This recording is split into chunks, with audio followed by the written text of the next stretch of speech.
बिस्मिल्लाहिर्रहमानिर्रहीम।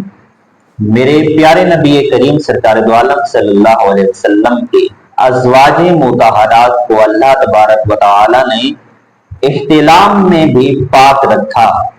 वो इह्तिलाम में भी, ख्वाब में भी महफूज थे, क्योंकि इस घराने की शान, अहले बैत अतहार की शान अल्लाह तबारक व तआला आयत तत्हीर में खुद फरमा रहा है। अल्लाह ने खुद मकाम बुलंद कर दिया है कि हमने इस घराने को हर नज से पाक पैदा फरमाया।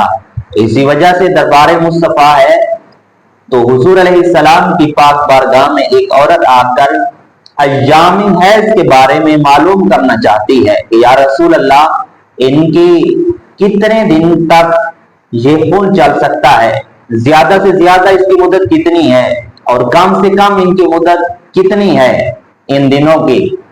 जब वो औरत ये मालूमात फराम कर रही है, हुजूर अलैहिस्सलातु वस्सलाम से पूछ रही है, तो इधर जनाब हजरत अम्मा आयशा सिद्दीका रदियल्लाहु ताला अन्हा बारगाह मुस्तफा में अर्ज करती हैं, या रसूल अल्लाह, ये औरत किस चीज का पता कर रही है, क्या चीज मालूम कर रही है, ये औरतों के साथ क्या मामला हो रहा है।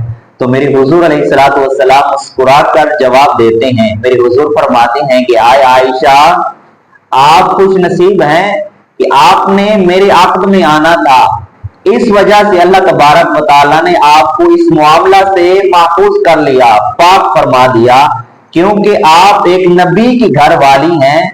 आप किसी गैर आदमी की, आम आदमी की घर वाली नहीं हैं, बल्कि आप तो ताजदारे मदीना, आप तो इमामुल अंबिया, खातमुल अंबिया मोहम्मद मुस्तफा की ज़ौजा मोहतरमा हैं। आप इस वजह से इह्तिलाम से भी महफूज हैं। आपको अल्लाह ने हर ऐब से, हर नज से पाक पैदा फरमाया है।